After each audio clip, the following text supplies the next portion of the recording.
Can't stop mulling over what this Andrew Cuomo had to say. I think of the American GI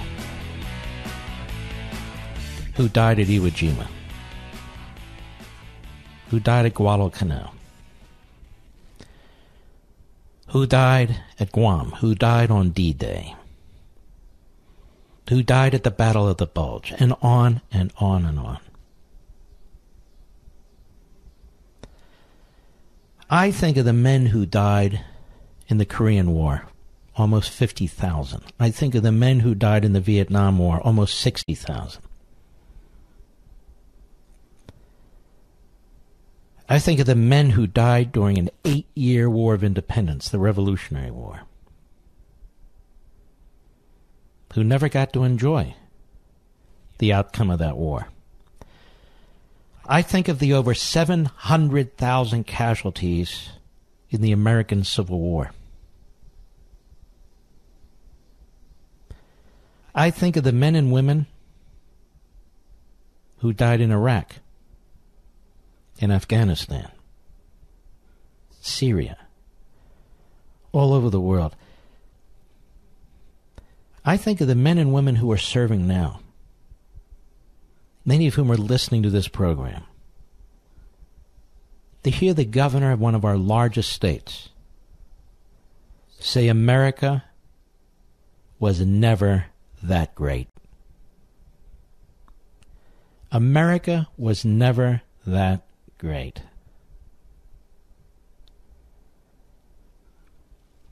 And the media let it pass like gas in the night. Spending more time on Omarosa, who is inconsequential. Spending more time on a porn actress, Stormy Daniels, who is of no consequence whatsoever. Here you have a sitting governor of one of our largest states who wants to be president of the United States with a brother who works at CNN, saying America was never that great. Andrew Cuomo has never put his life on the line for anything. Chris Cuomo has never put his life on the line for anything. There are people who've given up careers outside of the military, families without husbands and wives, fathers and mothers, going off to war to defend America that was never that great, you know. I am focused on this because this is the mentality of the same men who take a knee at the football game, who pretend to be patriotic and care about this country, but worry about social justice. No, they don't. They don't think America was ever that great either. To quote the great Shelby Steele, you are not oppressed anymore. You are free. And you appear to have a problem with freedom. Live your life. Fight the fights. Embrace capitalism and private property rights. You're free. You don't need to protest anymore. You're free. Andrew Cuomo goes on, pretends he represents women. Until women are fully liberated in this country, America will not be great. And by that he means abortion on demand. Somebody having problem getting an abortion in this country? Really? Who?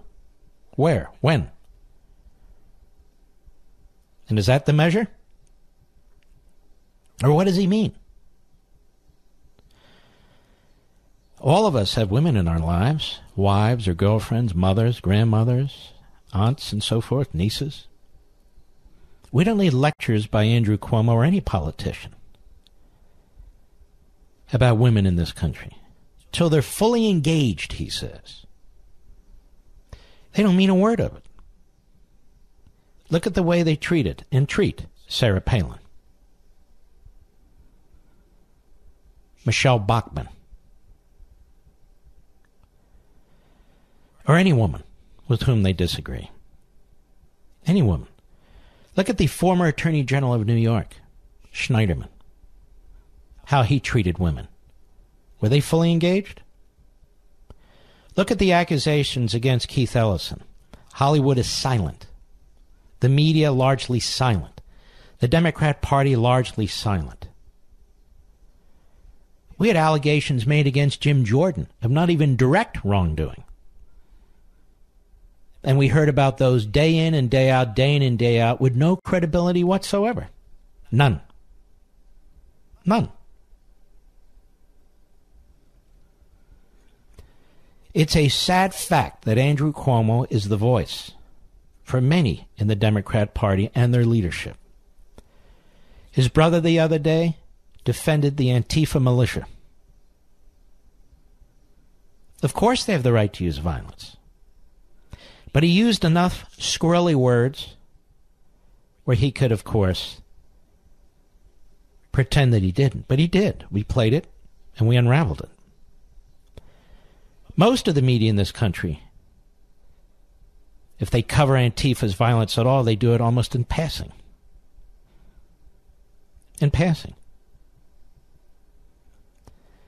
In other words, if you do not defend or pretend that Antifa isn't what it is, then you must be a white supremacist. No, that's not how this works. You can condemn neo-Nazis and the Klan and Antifa. Violence. Marxists, fascists. In the end, it's the same, isn't it? It's the same in the end.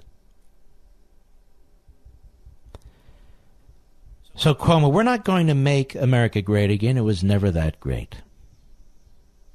It was never that great. This is a man who never lived in Eastern Europe under Soviet rule. It's a man who never lived in Russia proper during the Soviet rule. This is a man who's never lived in Red China, North Korea, Iran, 80% of the world, 90% of the world, Cuba, Nicaragua, Bolivia. The list is endless.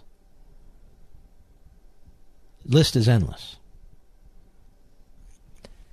And he talks like this. Talks like this. He is a disgrace. He disgusts me. He disgusts me. And yet they trash Donald Trump. Donald Trump has never said a word like this in his life. He's never uttered words like this. He's never thought words like this. Andrew Cuomo has no respect for the American people. Every creed, race, background, sex, sexual preference. When you condemn America the way he did, you're condemning Americans. That is the American people. I'll be right back.